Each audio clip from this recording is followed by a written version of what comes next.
acceptance versus liberties in a battle brewing between students and state leaders. It just feels like they don't want us here, honestly. And it doesn't feel good because I've lived in Ohio my entire life.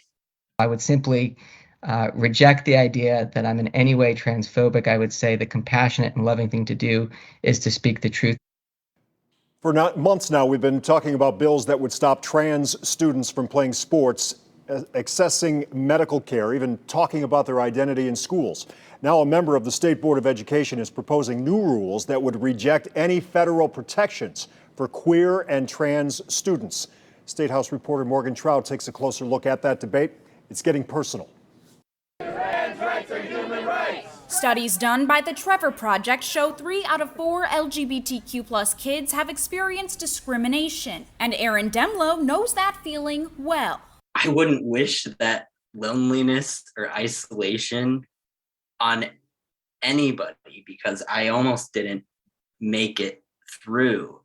He is a young trans man from Medina, graduating after spending years dealing with bullies at school. He claims from both students and teachers. But he says the educators who stood up for him helped him survive. It was a huge relief, and I could actually focus on school. President Joe Biden wants to have every educator be that inclusive by extending Title IX to protect against gender identity and sexual orientation discrimination. Some Ohio policymakers say the new guidelines go too far, since the government could withhold federal funding from schools that don't follow the updated law. And I think many of the people pushing for these types of things, again, that are brand new, they're trendy. They were introduced, in a sense, 10 minutes ago. Conservative State Board of Education member Brendan Shea created a resolution to oppose harmful, coercive, and burdensome gender identity policies. This comes after Attorney General Dave Yost filed a lawsuit against the Title IX update. What would be burdensome about using people's gender pronouns?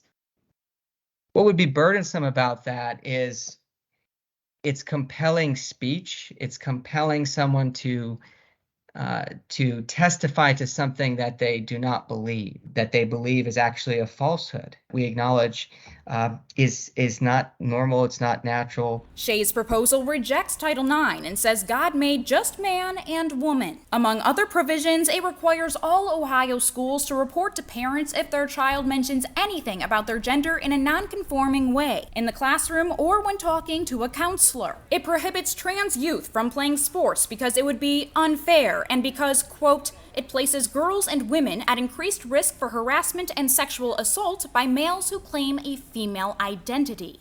It's just so obvious to me that this would put so many kids in danger. I feel hated. I feel like I'm being villainized.